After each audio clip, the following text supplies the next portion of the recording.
There we go. Live. What up? What up? Lethal Collective peeps. Once again, it is the Fate Jake show. So what's up, man? How's it going? It's going. A lot of information around, and yeah, this is gonna be crazy. It's gonna be a fun live stream. Don't worry, no spoiler talk, nothing like that. We're not gonna do any of that stuff. Also, admins, I see that there are a bunch of you. Please stay diligent because it's just me and Jake, so we don't have like Night scouring the comments and one of us scouring the comments like we can. So please stay on top of it. We don't want things to get ruined for people, because we know how the people are in this world. Yeah, yep, people suck. They're worse than Ghostface. What I will say is I've limited the chat to subscribers only, so we won't have some random douchebag come in here. I don't care if that's the first 50 seconds of this, whatever. If someone comes in, says some nasty shit, they won't be able to do that. So no worries. No worries on all that. So we're gonna talk spoiler free, nothing about any leaks out there. I don't even want to talk about the video. If you've seen it, not gonna talk about it. Not the place to do it. You will get immediately blocked too if you talk about it. This is your one warning. I'm not gonna say it again. So please don't talk about it. Just don't. Yeah, just stay on top of it. Stay on top of it. What's up, Jordy? How's it going? Welcome to the stream. Angie is here too, saying, hey, y'all, what's up? How's it going? Lisa's here saying, hi, everyone. Hope you all are well and living spoiler free. I am so far I am. Usually don't mind spoilers, but I somehow never get them for movies. Reality Steve is one of my saved internet pages. Well, nice. Tori's here too. What's up? No spoilers. I love it. Welcome. Lindsay's here. Hello. Howdy, hey. Lindsay, what's up? Jake Kemp is saying, I immediately deleted Instagram, Twitter, and Reddit when they heard about the video. Nice. Left all the Scream Discord servers. I'm not taking any chances. Don't get it spoiled. Don't have it happen. Yeah. Don't make it. Don't let it happen. I mean, that's a good thing to talk about, period. Not like the spoilers specifically, but like just, be cautious, take accountability. You know what I mean? Like, I know a lot of the stuff was being masked as normal stuff. I know a lot of people that got spoiled because like it was like a normal trailer, and then it was just like, here you go. But in general, we're at the crunch time, right? We saw the same stuff happen with Scream 5. All the entire plot details, everything for Scream 5 was out like 2-3 weeks before the movie. So just be careful when you're looking into stuff, looking up stuff. Some YouTubers don't hide that stuff, at all. There, you got to keep in mind too. Even some YouTuber, I had people send me some stuff that were just like, man, this YouTuber, spoiled stuff for me and blah blah blah. Not everyone's going to mask that stuff for you guys. So just be careful, be cautious. You're responsible for your own stuff. So, Yes, absolutely. So yeah, don't be careful clicking on things this next next couple of weeks or so. Big thing. Just know who to trust, know who's gonna keep you spoiler free, know who's not. I think that's the big thing. Exactly. Wayne is saying, hi all. A special shout out to all the moderators on this channel. I feel for y'all on what will be one of the toughest times ever. No doubt today will be hard. We have your support. Thank you, Wayne. Everyone appreciates that. I'm taking the weekend off from live streaming because I'm so terrified of getting something. You're gonna have to take the next month off. I probably have to at that point, man. Yeah. Oh, are you the person I blocked on Twitter for posting the leak at me? Because I will gladly block you here too if that's you. Sorry if I sound aggressive, by the way. But I take nothing. Oh yeah, Don't okay. You're getting blocked. Fuck you. Like actually, fuck you. Sorry. I don't say. Listen, I'm a nice human being. I don't say shit like that. But fuck you if you're spoiling this movie. Seriously, like I can't believe there are dicks out there that do that shit. So fuck you to that flashy piece of shit, whoever that was. Sorry, like he said, darn it. I blocked him immediately. I was like, oh, Jake blocked me on Twitter because I tried to spoil the movie for him. Fuck you. Oh, yeah. Literally, fuck you. Oh my god, what the fuck, man? Okay, sorry. I'm done getting off the topic. I get real heated about that shit. Don't do that. But anyways, let's get back to the land of normal shit where people are in complete douchebags. Let's talk about good stuff. Let's talk about good stuff. Let's talk about Scream 6. How are we feeling about it right now, though, Fate? With everything we got this week from the good stuff, the more positive side of things. Box office looking like it's going to be one of the biggest opening weekends ever. How do you feel about that? So, couple things, all right? So, obviously, supposedly, Scream 7 is greenlit. They're in discussions to start that process. To me, that doesn't sound anything new. Like I made a video about this today, and even like I talked about in that video, like one of the first interviews Radio Silence ever did in regards to Scream, they talked about how they had a trilogy and they wanted to do a trilogy. So hopefully that ends up happening. I think it is. I think, just like Scream 5 hadn't even came out and they already greenlit Scream 6 and that was ready to go. I think the same thing will happen. So we'll, at the very least, we'll get Scream 7.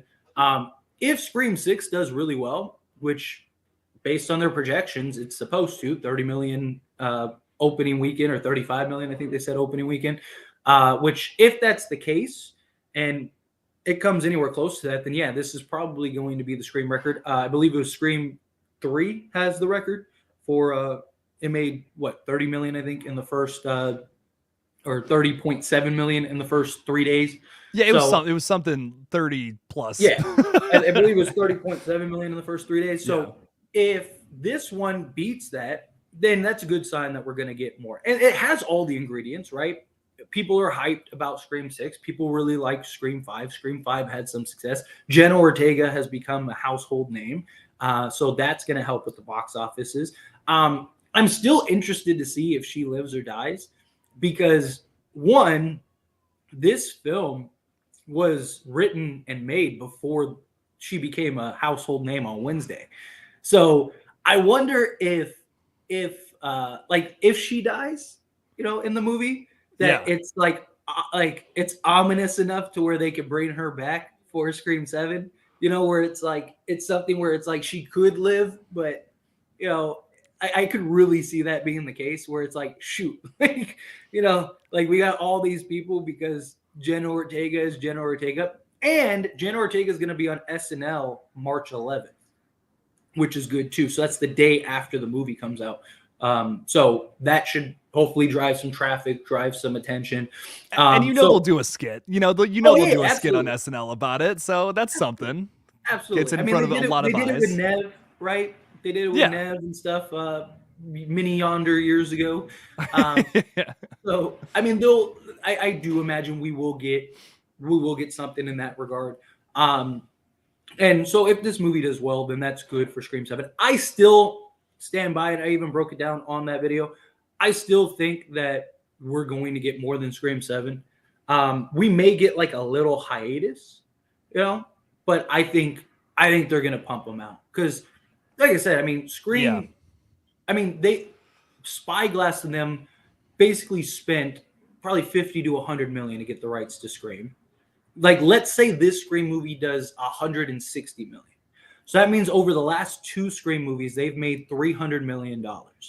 Let's say it cost them 100 million to get the rights to Scream, to make as many movies as they can. So that means they've made $200 million, and they've spent roughly 70 million to make the 2 movies. So now they're at $130 million, and they spent probably another 60 plus million in marketing the 2 movies. I mean, they spent a $7 million Super Bowl ad. So now you're talking they're at like, let's call it 70 million that they've made off of these 2 movies. And that's not even counting what they have to pay out to the theaters, which is probably 70 to $100 million. So they might still be in the negative after Scream 6, or best case, slightly ahead, which means Scream 7 will probably be the profit movie. And if it's successful, let's say Scream 7 makes 150 million or something like that, why would they stop? Like the beauty of Scream is that like it's not Michael, where when Michael dies, that's it. Now you got to start a new timeline and a new everything. Like this is like, like Scream 7 could be the end of like the Sam, Sydney, Billy arc and then be done with that, and then just tell a whole new story from scratch, and there you go. Or maybe even center a trilogy around Tara, right?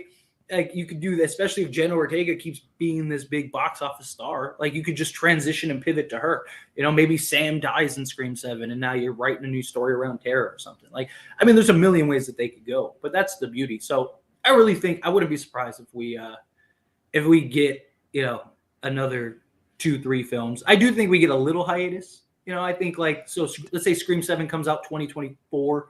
October. It'll come out next year. Yeah. Like if they do it, it'll be next year. Yeah. So let's say October. Say they try to get it up by October 2024. I think we probably get 2025, probably nothing. And then maybe we hear news in 2026 of like, oh, they're going to get a movie out early 2027. Like I could definitely see something like that happening. But we'll see. Dude, I mean, you're spot on, man. I mean, these are great stories. You can keep telling them. There's always going to be another situation where someone could go Ghostface. I hope that this movie sets up like they're teasing this like in every poster. You know what I mean? Every single poster that they put out, there's like all these ghost faces all around New York City. I hope they set something up where it's like the whole world, like a bunch of people are going Ghostface randomly. Like it's this whole movement now. 25 plus years after Billy and Stu or something. Just something crazy like that to like open up the world a little bit, do some world building, and then you can tell so many different stories based off of that, like offshoots of that, where all around the world shit like that is happening. Well, to add to your point, what does Kirby say in the trailer? She says, I've been investigating a strain of Ghostface attacks. So that means Ghostface attacks prior to this one. Yes. So it is very possible that there are all kinds of Ghostface attacks all over the place in this world of Scream, and we're just on this one storyline. We're just on this one timeline. They could go to a million different timelines, and that could also be ways to bring maybe like a story about Kirby. I've even heard, I think it was Deadline. I might be wrong on that, but one of those like Bloody Disgusting, Deadline, something like that, talked in one of their articles. It was kind of just like a throw-in. They were talking about something else, and I was reading it, and they threw in that the studio is actually interested in making a Kirby spinoff off of that because they wanted to do one with Gale and Dewey years and years what? and years ago. Yeah, so they wanted they wanted to do a spinoff with Gale and Dewey about them kind of basically Scooby-Doo, basically going and solving crimes.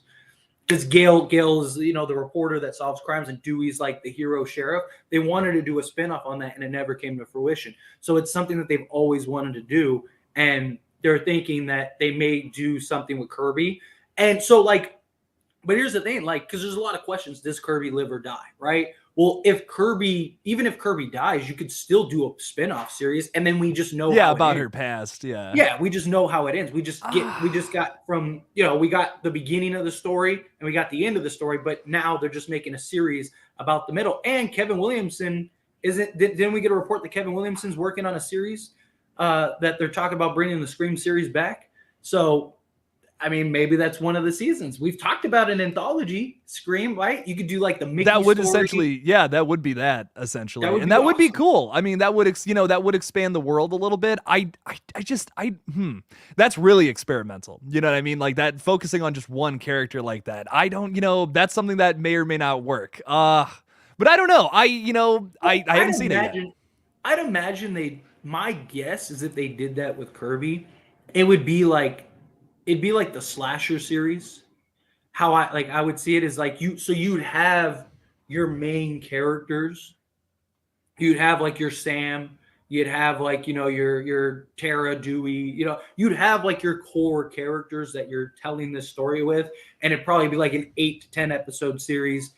But like Kirby is like the main sub character. So you have the Ghostface attacks, the ones that are being targeted, and Kirby's the one is like the Gale. She's investigating. She's trying to get the story. She's the one that comes in, guns a-blazing to stop the killers. That's kind of my guess or at least that's how I would structure it, where it's like, okay, so it's a Scream movie. You just have this off-branch character that everyone's familiar with in Kirby Reed, who she's the all those shows have that detective or that cop or the sheriff or whatever. She's that character, and she's solving the crimes.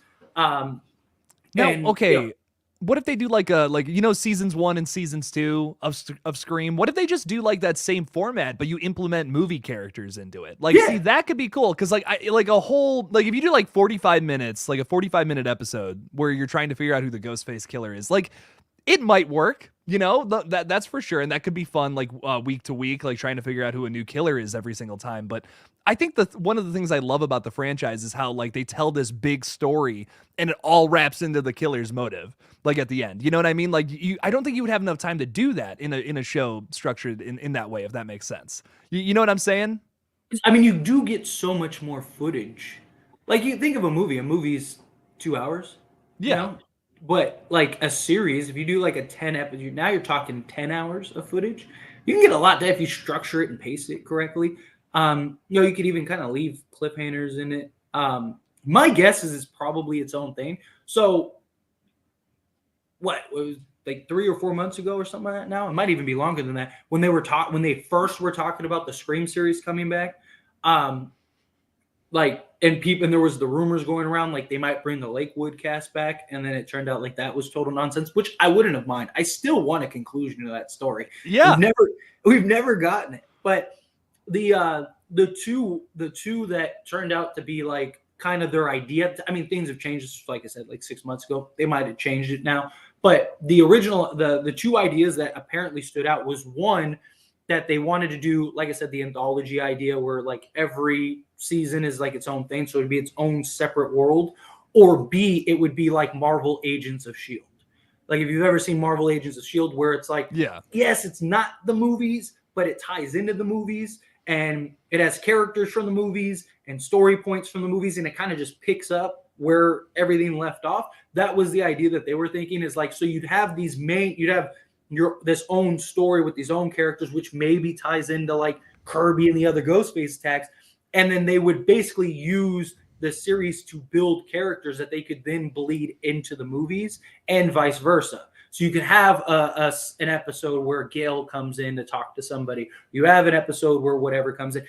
That, based on the new information we got with their idea for a spinoff of Kirby, that may end up being what they do, where basically create a series where you're building characters through the story that you can, basically move to it's like, for a sports analogy, like, it's like your farm system, so you have like your G League, your minor league, which would be the show where you're developing and building all these characters, all these players to go play in the big leagues, which would be the movies. And if one of them stand out, like, say you get some actress and she's like, people just love her and she's growing some traction, or you get like a Jenna Ortega situation where, you start the series, this actress is kind of unknown, all of a sudden she gets picked up, she starts becoming the next big thing. Well, now you can just be like, oh, well, let's put her in the movie. So like that could be something that they do.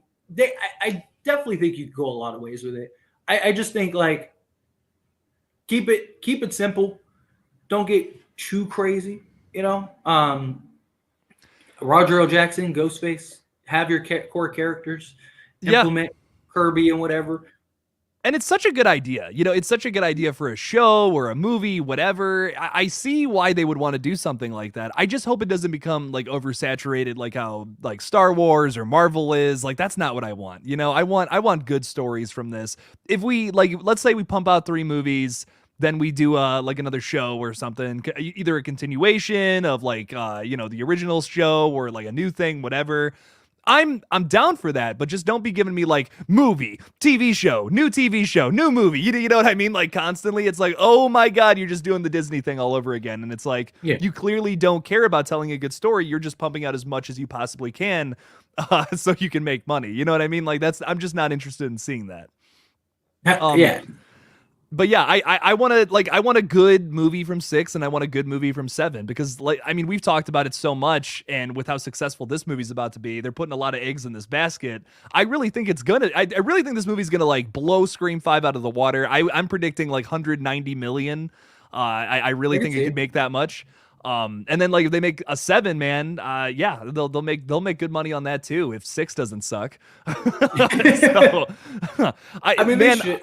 I think. Oh, here's the thing, though, is that like, and here's my concern. Regardless, is that like, even if like the story and stuff sucks, like say it's something we don't like let's say it's your worst nightmare, right? The Billy's mother, right? Like that whole thing, and it's some like ridiculous tie-in, which you and me both aren't really excited for, if that turns out to be the case. But if they do go that route, the problem is that the box office is good. At the end of the day, that's all they care about. So they're just going to keep going with their story. And they're going to look, and what is the consensus? Because here's the thing that I always try to get across that I don't think a lot of people really understand. Us Scream fans are a very small portion of the general box office. They don't really care how we feel. They care what the consensus is. So all of us like diehard Scream fans, we could all be shouting, "This is stupid. Why did they do this?" Blah, blah, blah, blah, blah. But if we're, 1% of the total pool, then they're just going to look at it as like, oh, it's just, a small group of haters, right? It's just a small group of people that don't know what they're talking about.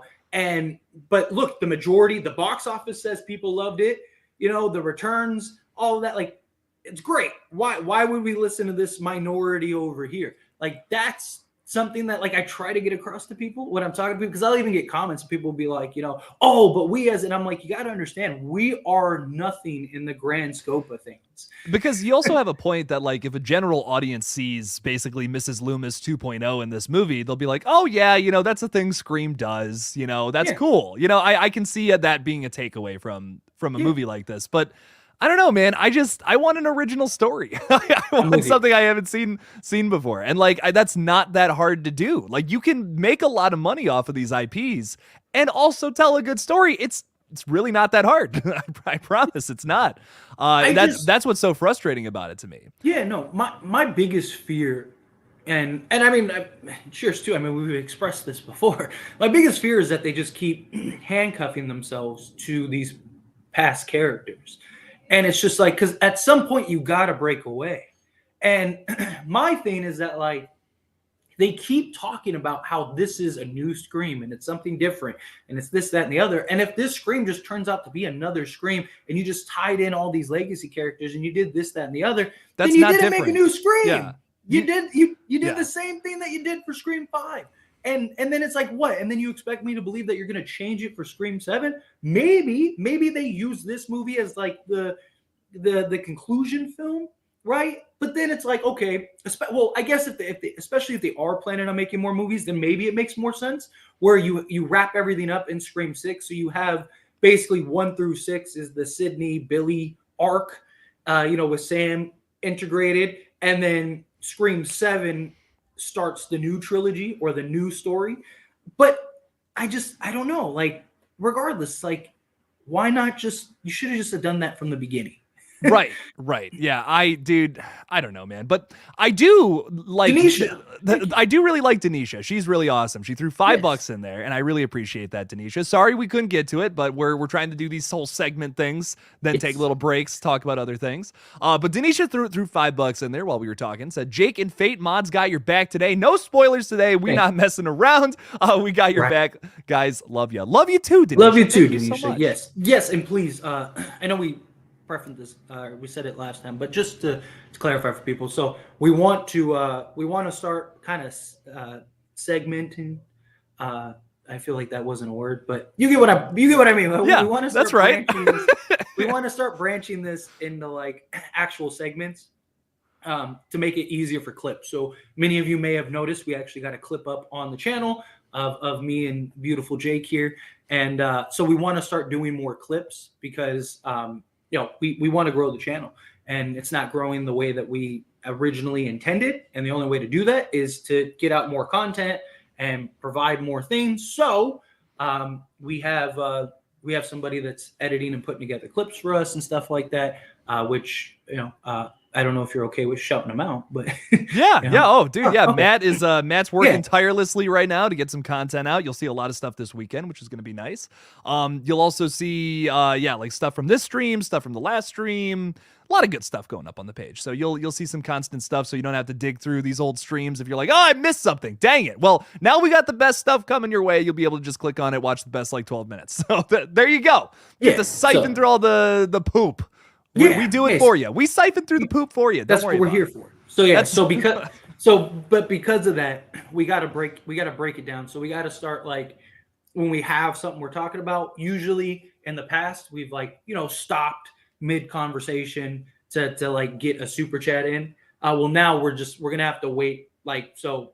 Just be patient. We'll definitely get to your super chats. Don't worry. But we're gonna just do super chats all at once. So we'll talk about a topic, get to the super chats, answer all the super chat questions, and then move on to our next topic, so on, and then we'll just keep breaking it off like that, and then close out with whatever super chats that are remaining. So that way Matt can just go in, easy peasy, here's a clip, and then edit them and post them. So just bear with us. We're changing the model here a little bit, but we'll still get to your super chats, and we'll still have the fun conversation. So don't worry. And Monday is still your days. Monday's still your day. We will focus on you guys on Mondays, but we do really appreciate it, all the support. So thank you guys so much. But getting back to Scream 6 a little bit, we kind of got a little, we got all over the place in that first segment there, but I do want to kind of come back to this, talking a little more about the box office, this being so successful with just for all the different reasons why I think that this is successful. So like how I kind of want to start this off is talking a little bit about Jenna Ortega's success. Obviously, when this was this whole movie was filmed, and like pretty much her extent of like what she was doing with the film was done before Wednesday. So do you think there is still an opportunity that she could die in this film a little? Like I kind of want to talk about that, because I feel like that's going to kind of, if she dies, that sets up the whole next movie, in my opinion, about what they're going to do with Sam and all that. If she doesn't, they're going in a different direction. How do you feel about that, though? Do you think they'll have the balls to kill her, even with all of this fame that she's had now? So I do. Like I said, okay, it's in their best interest to keep her alive for as long as you can, right? Because she's the face now. You're getting traction in people that you've never gotten before. There's already like groups that are like, I hate Scream, but I'm going to go watch it because Jenna Ortega, right? You got all that stuff. So it's in their best interest to keep her alive. I'm hoping that they were able to see what we were all able to see and go, oh, okay, Jenna Ortega's going like this, right? And so we should probably keep her alive. But I think that boils down to two things, I guess. One, is that something that she wants to continue to do, right? Does Jenna Ortega say, well, yeah, I want to keep doing these Scream movies? Or does she look at it as like, I got Wednesday season 2 coming up. I got all these movies and projects over here. I'm hot, commodity right now. We know Marvel loves to come in and swoop young actresses up like this because they can keep them for 10 plus years. So she could come in and they could be like, hey, we'll give you, a 10-year movie deal, and we'll give you $100 million over those 10 years. And now her life just changes. And she's like, why would I do Scream? Like, there's a million things that could happen. And we've seen this happen with other franchises, other shows, stuff like that. So it comes down to one, like, is that something that she's like, yeah, I would love to keep doing these films, especially as like a side character, because that's what she is. And I don't think they're going to change Sam and the story and everything like that just to make her the main character. Gail was a pretty prominent character, but still, like, maybe they implement Jenna more, but she's never going to be the main girl because, it's that. Not that she cares. She might not care, but it would be in their best interest to do that. But the other thing is, too, is that, like, my other concern is that, yeah, they saw, like, okay, yeah, she's going up, but she's not like this huge star, right? She's not Courtney Cox when she came to Scream, where it's like Courtney Cox was already an established household name that people recognize, people love, people went and go see this just because of her, because of Friends and stuff like that. Where now Jenna is like that Courtney Cox type person, that star, the one that people know, the household name, but she wasn't for Scream. So I think it is a very real possibility that she dies in this movie because they didn't plan for that. My hope is that they knew, because she got the Wednesday script at the same time that she got the Scream script.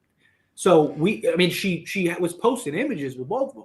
So my hope is that they looked at it and went, Jenna Ortega's already going up. She's about to do a Tim Burton TV series. She's gonna be successful.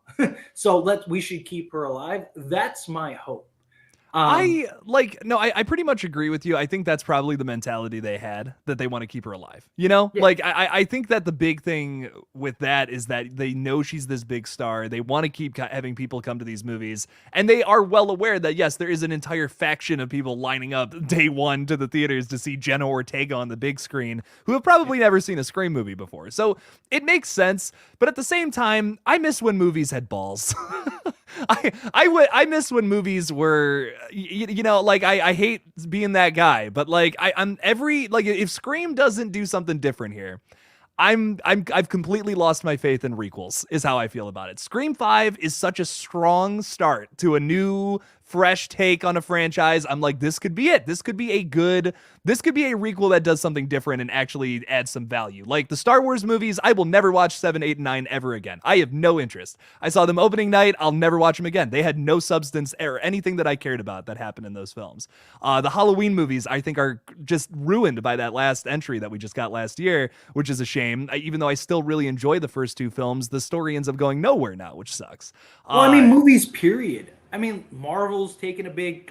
Marvel, dude, Marvel sucks. Like getting killed right now. I don't even want to see it after the reviews, man. Like I was so excited for this one. I love the first two Ant-Man movies. Ant-Man, whatever. Ant-Man. I don't give a shit. The Ant-Men, an army of Ant-Men. No, but I mean, if you saw the trailer, there are. Right? Yeah, right. Actually, yes. You know what? I did that on purpose, Tyler. You got my back, man. I appreciate that. No, but for me, I'm just like, dude, everything is starting to just go down. You know, I'm just like, I'm starting to get. There's no originality, and the problem is and that, like the indie horror, dude. Indie horror is the only place where I'm just really feeling this big, strong original vibe. It's the only thing I get excited to go see at the theaters anymore. But a couple things about that. One, they're not falling into, and movies do this period. Like I see people all the time that are like, oh, it's the woke movement or it's this and that. Like, yes, it is. That is a big part of it. People are sick of the same thing over and over and over and over again. But Hollywood's always done that. What's the big movement and how can we saturate it and drown it as much as possible until people are sick of it? The thing is that sooner or later, this woke movement's going to go and that'll be a thing of the past. And then the new movies and the new movement will be the thing that everything is. The problem is, like, there was a stretch in like the late 80s and 90s where movies were just made to be movies, right? Like there was no agenda. It was just like, hey, here's a movie. And now it's like, well, we have to do this and we have to do that. And we have to, and my thing is like, just make the movie. What is the best movie you can make and create? Do that. I don't care about all my big thing is like a lot of it is just fan service. Like a lot of it is like, let's focus on fan service and just make the whole movie about that. That's my, like with Star Wars, that's my number one issue is like every decision that was made was something that was like from a non-Star Wars perspective. Oh, okay, I'm not like these are decisions clearly coming from people who don't know Star Wars and just like kind of like briefly looked over what's the biggest things from this franchise. People like Chewbacca, people like Luke Skywalker, people don't like Finn. Oh, we got to sideline the main character. We got to sideline the main character of our story out of nowhere in the second movie and then reduce him to a side character in the third entry. What is that arc for his character? It sucks, man. I feel so bad for John Boyega. He can act. You ever see Attack the Block, dude? Killer movie. Like, you caught me in a bad mood today, Fate. So I'm all pessimistic and shit. Let it out.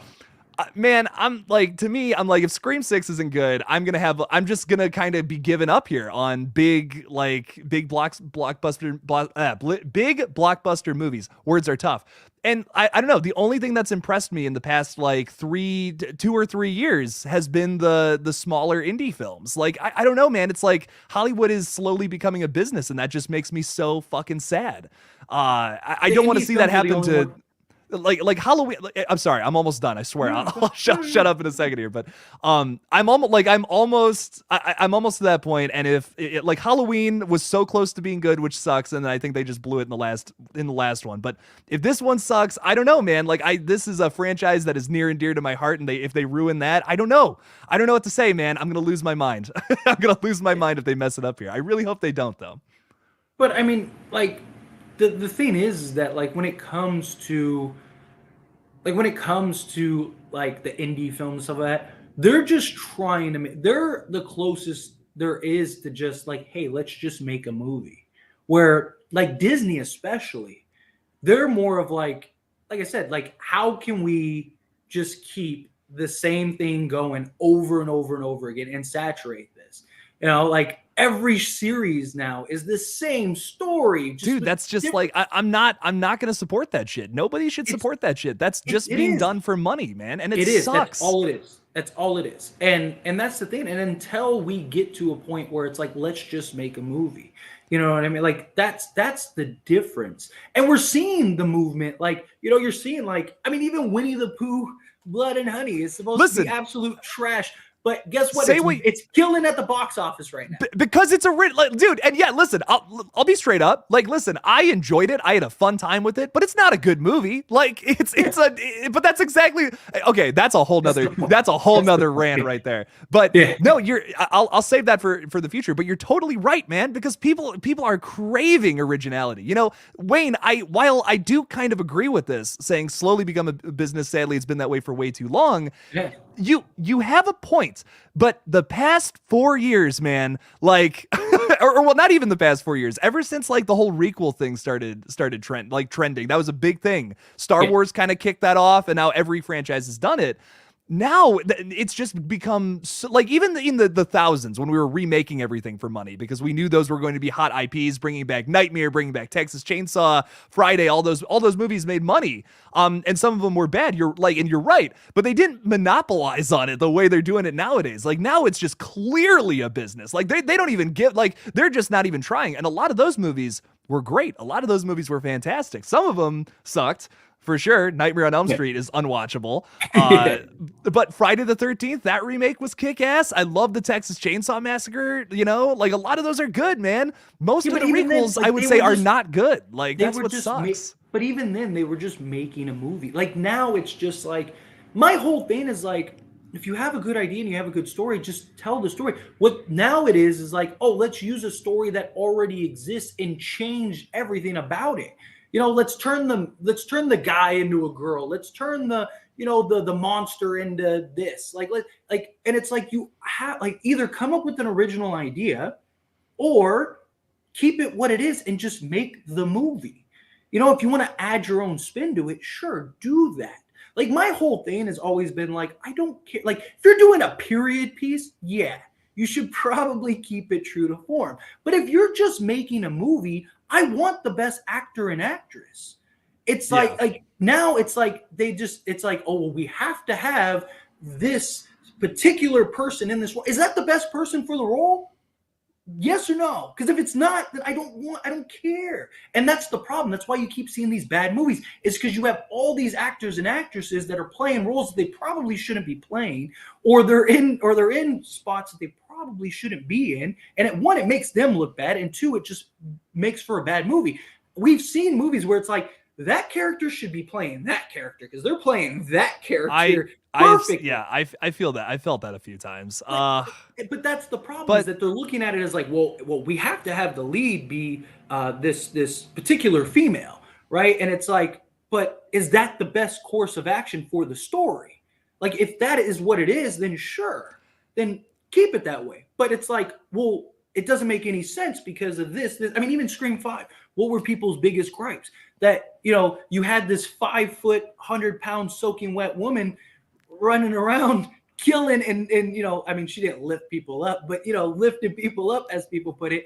And it's like, I get it. I'm all for it. I see what you're saying. I totally see what you're saying. But like with Scream 5, I don't know. I guess I didn't feel that the way everyone else did. You know what I mean? I didn't either. Like I thought everyone, it was fine. I really enjoyed that movie. Like I had a blast with it. And like the whole Amber thing, I don't know. That was so blown out of proportion in my opinion. Like I don't like she doesn't lift Dewey in the air. I've watched the scene like 100 times. Like I love I've had the meme comments where it's about like it. the Texas Chainsaw Massacre. It's like what people think happened and what really happened. Exactly. Like I'm like that's not at all meme. what happened. And if they didn't write it the way they did, like maybe I'd have a problem with it. But like he gets the phone, like he gets the text message and looks down at it, and then Amber gets the drop on him. You know what I mean? Like it's But like that's what been happened. His character. Yeah, Like, go watch exactly. Scream That's 2. so consistent with Dewey. You know, Yeah, like he I'm like that walks in- totally works. What? Like Yeah. I've pointed this out so many times when people are like, "Oh, it's unrealistic," and I'm like, "Have you not watched Dewey as a character over the last 5 movies?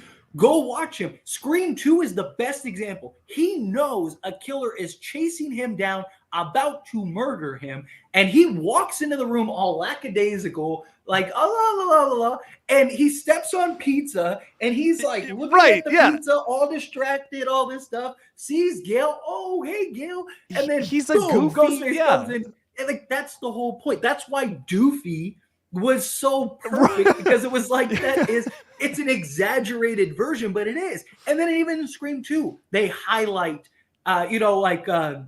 when Dewey's like talking to Gail and he's like page 47 or whatever, Dewey comes in with his, oozing and all that. Yeah. Like he's just this silly, lackadaisical, like, like everything's fine, even though a killer is coming after me. Like, that's the thing. Like, it's his character. I thought it was great, but I understand the realism. Like, that was my problem with Scream 4. You had Charlie, who was, 5'5", 100 pounds soaking wet. And then you had Jill, who was, 5'2", 100 pounds soaking wet. And they literally had scenes. There is this scene where Sydney and her aunt or whatever are pushing against the door, and Ghostface is like 6'7". He's literally as tall as the door, pushing against it, making this big fight. And it is a movie at the end of the day, like that's my thing. I guess my big thing about like that argument though is like there are so many like that what you just pointed out, like right there, that's unrealistic. You're right. Yeah. But so is a killer dressing up in a fucking like, have you ever put on a Ghostface robe, dude? Those things are heavy and hot. Like, dude, anybody who decides to go kill somebody in that is a fucking moron. I'm just telling you that right now. That would never happen in real life, man. That's why if you see like you'll see people like rob a gas station or something in real life, they're wearing a Ghostface mask. They're not committing to that fucking robe, dude. That thing's hot. Thing's hot and heavy, man. Screw that, man. Oh my god. And who like using a knife too? They wouldn't use a knife. Like as awful as that sounds, they wouldn't use that if they were actively trying to kill somebody. Yeah, it's like the concept itself of a slasher is unrealistic. Like if you're gonna get mad about things like that, then you must hate the whole thing. You must hate the whole property. And I guess that's why I don't even look at arguments like that, because I'm like, man, it's like this whole thing is based in ridiculousness. You know what I mean? If you're gonna start complaining about little things like that, you might as well complain about the whole thing. Yeah, no, and I mean, look, there's always going to be movie logic.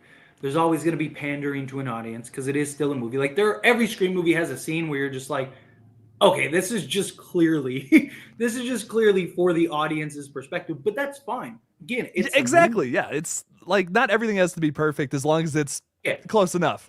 Yeah, my only thing is like certain feats, right? Like I said, like the Olivia scene, like the kill scene, like the way that played out, and when you get the killer reveal, it makes no sense. Okay, she's bigger than both of them. Like my only thing is like I understand not having realism, like it's movie, it is, I get that, but Scream really tries to maintain the purist as much as possible. And my thing is like, okay, if you're gonna have these undersized killers, that's fine. But have the kills accordingly. That was my thing about Scream 5 that I liked. You had Amber, who, yes, she was 5 foot, 100 pounds, but she wasn't trying to wrestle with people. She wasn't trying to fight people. And when she did, she lost. Dewey manhandled her like she was a 5 foot, 100 pound girl, right? He won the fight. He took her out. And then he just got distracted and boom, it was over, right? Same thing. Like you saw with even the West fight, right? Wes is able to hold her off with the knife until he reaches and tries to get with one hand, and then she uses leverage to take him out. It's a realistic kill. Amber didn't just go in and just like try to fight, but she wasn't like square up. She literally went in and like Vince, dead. You know, Judy and that's great attention to detail. You know, like that's what I hate when I hear that about Scream 5, because I'm like, man, the attention to detail in that movie is amazing. Like I've watched it like 25 plus times at this point. Scream 5 probably did the best job in that regards. Yeah, and it made it the most realistic, because like think of even serial killers in real life, right? Like the Night Stalker and stuff. The Night Stalker found Richard Ramirez found his target, went in, did what he did, and got out. That was it. Like that was what he did. Serial killers don't sit there and play it. Like you need the phone call. I love the phone call, all that stuff. Like that's Scream, right? That's kind of became Scream. But in reality, they're not calling you saying, "Hey, I'm about to kill you." No, you don't see it coming. Like, and so I like Scream 5 because it was like this one, it was this tension build, but two, it was, we're not playing games. I'm just going to kill you. Like, I'm not like when you least expect it, I'm not going to try to fight you because I can't fight you. There's a risk you win, you know? And yes, I agree. I mean, we see this stuff every day on the news, unfortunately, you know, it's a gun instead of a knife, but we see people going to schools and doing this and doing that. Right. And it sucks. It's a crazy world we live in, but that's what makes Scream so terrifying.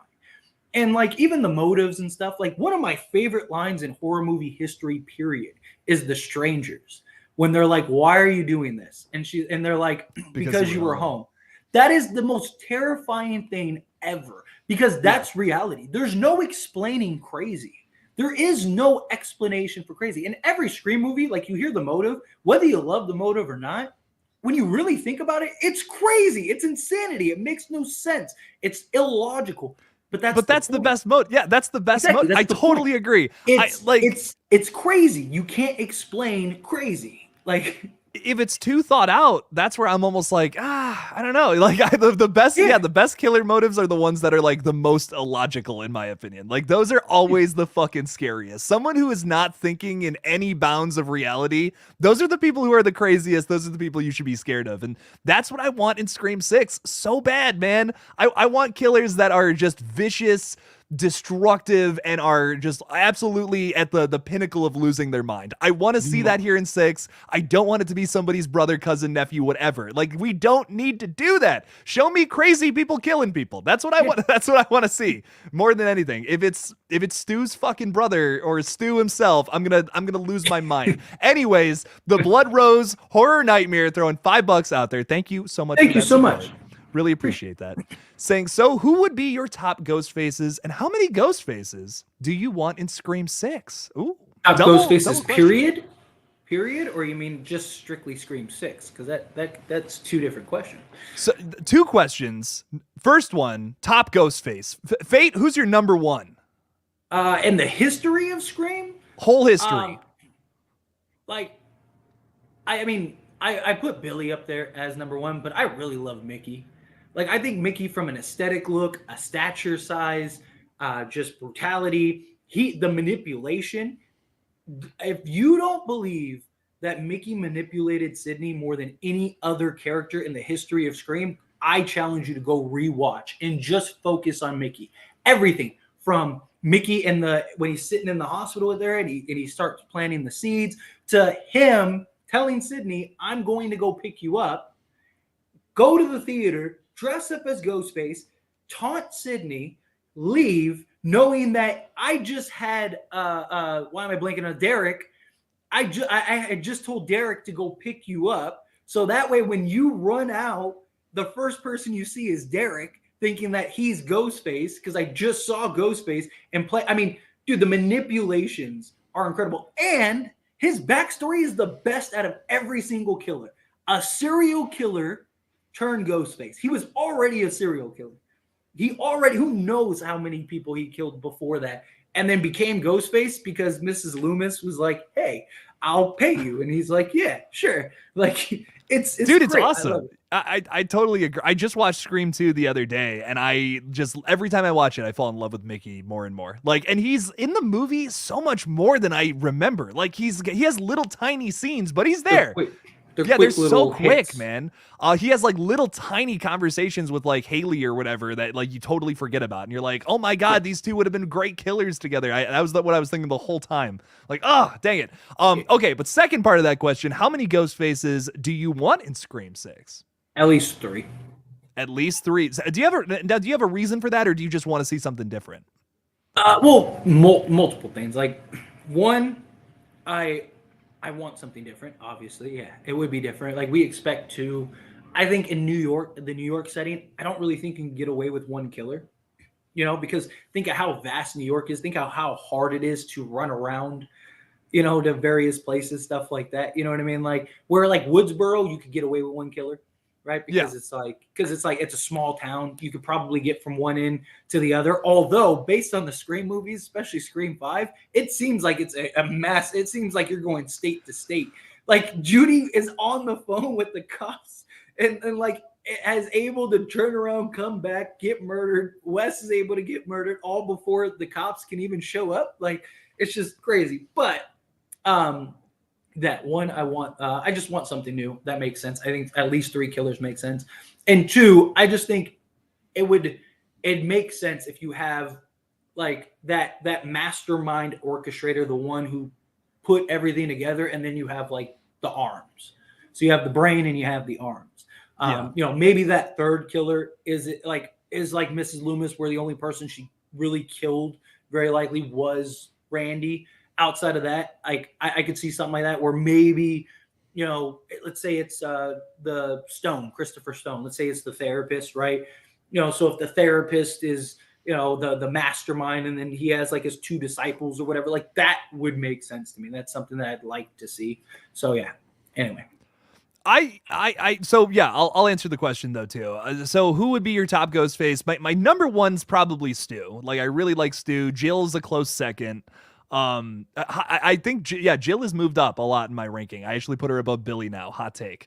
But those are my top two. Those are my top two for right now. I really like both of them a lot. It's a mix between their motive and performance and reveal. I think it's all of them. Like Jill's is the most upsetting. Stu's is like actually really shocking, and then the performance from both of them in the final acts are just horrifying for totally different reasons. Like I'm laughing at Stu, but I'm also really creeped out by him. And I'm like, when they're stabbing each other, man, that really incites some terror in me. I don't know what it is, but those two guys stabbing each other in the kitchen, yelling at each other. There's something just horrifying about that to me. Love it. The Wayans Brothers was a good show. A good show. And you know what? It's scary. Scary movie does it pretty well too, man. They do it so good. It's great. Oh man, I gotta watch that one again. It's been so long. It sucks though, because every time I watch Scream, I see Scary Movie. Like Scary Movie has forever ruined Scream for me, because anytime, like it's like even when Sydney's like running, like I just picture Sydney like just doing the crazy run or whatever, and then in the end when he's like, dude, and she's really good. Ain't nobody stabbing me. Yeah. Oh my god, what is her name? That actress. She's fantastic. She's really good in that first Scary Movie though. I actually Anna Faris. Yeah. She's good in that, dude. I really like her as an actress. She was great. She did a good job. But yeah, wow. Sidetrack there. Yeah. How many ghost faces do you want in Scream 6? I'm here with 3 too. I really want to see 3. Just for like it's a little bit something different, but I don't want him to just be like, hey, 3 killers for no reason. Yeah. Okay. I mean, you could do that. It wouldn't be like the biggest, like, I mean, see, it just seems like a little random. I feel like you could write something really interesting there. Like to say that one's a mastermind and the other 2 are the muscle, essentially, like kind of like what you said. But I just want everybody to have a different job, a different role. And maybe because you have more people this time around, it complicates the relationship a little bit. This could be the reason you have the downfall at the end. Why our main characters get the up on our 3 killers. Because it seems like, fuck, if there's going to be 3 people with knives who are totally crazy running around trying to stab you, maybe 1 or 2 final girls might be out of luck, but I could see them having like some discourse in their relationship with each other, and maybe that's why they all get fucked in the end, or something like that. Or maybe one gets away still, even throughout all that. But I just don't want it to be your same old. That's the big thing I'm looking for from Scream 6. I want him to be I just want them to be truthful on that whole we're doing something different thing that they're kind of teasing to us. They're teasing a different tone. They're teasing it as being much darker, as being Radio Silence's film. They've been promising us more blood and gore and a scarier Ghostface. I want to actually see that. And, you know, I'll be honest, man. I'm actually at the point where if the reveal sucks, I'm okay with that, as long as they've given us a product that is just something different and a motivated new direction for the franchise, where it's like, hey, this is darker Scream. It still feels like Scream, but we're taking it to a darker place. Here's some more messier kills, some more blood, some more guts. Okay, you know what? If it's a Richie reveal again this time around, where it's like, yeah, kind of obvious, I could have figured it out. Fine. But if they changed it up and they made it something new and something fresh here, I'll be okay with it. Like, that's to me, that's the biggest thing that I'm relying on, the feel of the overall film. To add to that, though, and like, obviously, none of us want it ruined, right? None of us want it spoiled. But I don't think the Ghostface mystery and reveal is as significant as it once was. Like, yeah, I totally agree. Since 96, like, if you've seen the first Scream movie, I don't think, like, Scream 2 was blatantly obvious. Blatantly obvious. Like, it was like, I mean, you see Mickey and you're like, that guy's the killer. Like, I mean, Randy. The first time you see him, you're kind of like, yeah. Just, like, as soon as you see him, you're like, okay, like, I don't need to watch the rest of this movie. That guy. I don't trust that. There's too much gel in his hair, man. I don't trust him. Like, that guy's got, if he's not the killer, that's disappointing. But, like, I have yet to see a Scream movie since the first 96, right? And that's because that was just like, it was always just like one killer. It wasn't even so much Billy, because Billy was so obvious. He was outside of just like wearing a sign that says "I'm the killer." Like, he was blatantly obvious, but the execution was so well done that it was almost too obvious. You're like, there's no way it's him. It has to be somebody else. And then that's why it works, you know? Yeah. And then you find out it's him, and then you find out, oh, Stu too? Like, oh, there's two of them? Like, that was like the big thing. But outside of that, after that, I have never seen a Scream movie that I was like, I never saw those two coming. Like, I've never seen. Jill got me. Jill, okay, actually, oddly enough, Jill and Amber both got me. Like, I really was like, you know, Richie's definitely, like, Richie and Charlie I had pegged. Did you never suspect them, is my point. Like, Amber, I suspected at one point, but I wasn't sold on it by the third act. Jill genuinely got me. Like, that was the only sequel killer where I was just genuinely like, did not fucking see that coming. I really thought it was Charlie, and I always forget the other kid's name. I just can't remember the fucking idiot's name. But the guy that's always filming is it no, not Trevor. Trevor's a red herring. He's so what's up? The one that was always filming everything? I always forget his name. I don't know why. Dylan. I want to say Dylan, but that's not right. It's not Dylan. That's not right. If I heard it, I'd be like, that's it. Yeah. But anyway, yeah. But I really thought it was those two. But I do see what you're saying, though, man. Like, there's a formula to it. You know what I mean? Yeah. There's a very simple formula. But a very simple. Robbie. Everybody's a suspect. Robbie, thank you. Yeah. Thank you, Deanna. I appreciate that. But yeah, no, I mean, seriously, like, they're like, again, obviously, like, none of us want the killer reveal spoiled and ruined, but I don't think it's as significant as it once was. I think the execution and delivery of the film is a lot more important.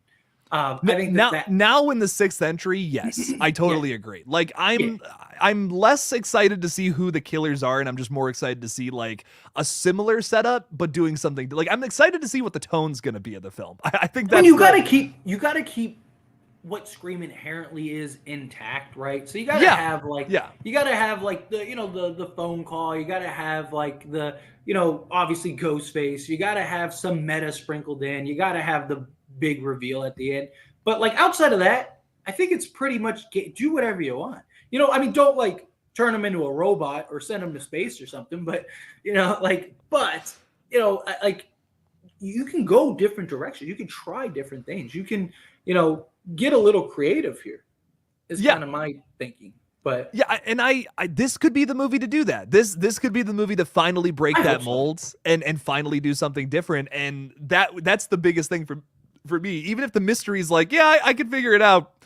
That's whatever. I'm more interested in what the motive's going to be, what the tone's going to be, who's going to die, how they're going to die, what the kills are going to be like. I am excited for a good Ghostface reveal. Don't get me wrong, but those are the things that have me the most excited. I just really hope that they get that right with this film. And I do have a lot of confidence in it, dude. I mean, they wouldn't be that, like, they're doubling down on it, man. I mean, the Scream 5 marketing, sure. You know, there was a little bit of that. There was a little bit of the, oh, I'm some, you know, this is a different Ghostface saying all the shit like it's an honor, Sydney, you know? Like, you definitely felt like they were going for something different, where when you got the product, it's a very similar movie. It's a very familiar movie. That's what I should say. It's very familiar. It's a little faster, you know, it does some things different, but I think that this could be the one that finally just is like, holy shit.